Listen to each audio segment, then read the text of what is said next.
বাংলাদেশের হয়ে খেলতে আমেরিকা থেকে আসবেন যমজ দুই ভাই। MLS নেক্সট লিগে খেলা এই ফুটবলারকে পেতে ইতিমধ্যে কাজ শুরু করে দিয়েছে বাফুফে। তারা নিজেরাও লাল সবুজের হয়ে মাঠ মাতানোর জন্য আগ্রহ প্রকাশ করেছেন। হামজা আসার আগে থেকেই অবশ্য বাংলাদেশি বংশোদ্ভূত বা প্রবাসী ফুটবলাররা বিভিন্নভাবে বাফুফের সঙ্গে যোগাযোগ করে আসছিলেন, ইচ্ছা প্রকাশ করেছিলেন বাংলাদেশের জার্সিতে খেলার। গত 25শে মার্চ ভারতের শিলংয়ে এশিয়ান কাপ বাছাই ভারতের বিপক্ষে হামজার স্মরণীয় অভিষেকের পর এই আগ্রহ আরও বেড়েছে।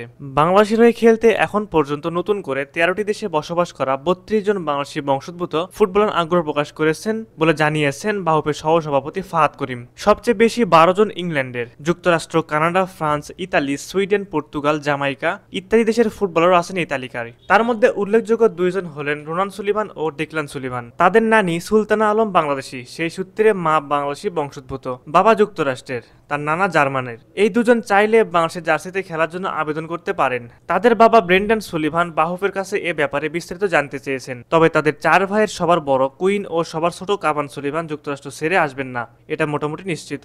এসব তথ্য জানিয়ে ফাহাদ করিম দেশের একটি সংবাদ মাধ্যমকে বলেছেন, জুনের শেষ সপ্তাহে ঢাকায় আমরা বাংলাদেশি বংশোদ্ভূত ফুটবলারদের 3 দিনের ট্রায়াল নেব।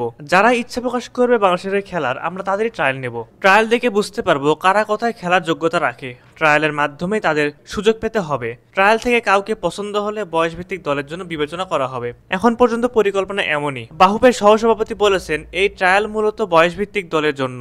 সামনে অনেক বয়সভিত্তিক আন্তর্জাতিক খেলা আছে, এখান থেকে 2-3 জন পেলেও হয়তো আমাদের বয়সভিত্তিক দল অনেক শক্তিশালী হবে। ফিলাডেলফিয়া ইউনিয়নের অনূর্ধ্ব-18 দলে খেলা 16 বছর বয়সী যমজ দুই ভাইয়ের মধ্যে রোনান সুলিভান পিওর নাম্বার 9, যা বাংলাদেশের জন্য ফিউচারে অনেক বড় অ্যাসেট হতে পারে। তাদের বর্তমানে পাসপোর্ট করিয়ে বাংলাদেশের বয়সভিত্তিক দলে খেলানোর জন্য দ্রুত কল আপ করা উচিত বাফুফের। প্রথম কোন বাংলাদেশি বংশোদ্ভূত ফুটবলার হিসেবে বাফুফের সঙ্গে যোগাযোগ করেছিলেন জামাল ভুঁইয়া। 2013 সালে বাংলাদেশের জাতীয় দলে অভিষেক হয় ডেনমার্কে জন্ম নেওয়া জামালের। এরপর জাতীয় দলে আসেন ফিনল্যান্ডে জন্ম নেওয়া তারিক কাজী। জাতীয় দলে তাদের অন্তর্ভুক্তি উচ্ছ্বাসে ভাসিয়েছে সমর্থকদের। তবে সর্বশেষ ইংলিশ প্রিমিয়ার লিগের খেলার অভিজ্ঞতা সম্পন্ন হামজা চৌধুরী লাল সবুজ জার্সি গায়ে চাপানোটা অতীতের সব উচ্ছ্বাসই ছাড়িয়ে গেছে। দেশব্যাপী তোলা আলোড়ন পৌঁছে গেছে বিশ্ব ফুটবলেও। এশিয়ান কাপের বাছাই পর্বে বাংলাদেশের পরবর্তী ম্যাচ ঢাকায় সিঙ্গাপুরের বিপক্ষে 10 জুন।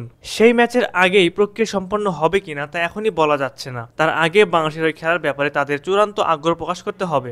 যদি তারা চূড়ান্ত আগ্রহ প্রকাশ করে, তাহলে পরবর্তীতে বাংলাদেশ শক্তিশালী দলে পরিণত হতে পারবে। প্রিয় দর্শক, আপনাদের কাছে কি মনে হয়, এই যমজ দুই ভাইকে কি ফিউচারে লাল সবুজ জার্সিতে পাওয়া সম্ভব? অবশ্যই আপনারা সেই বিষয়ে আপনাদের মূল্যবান মতামতটি আমাদের কমেন্ট করে জানাতে পারেন।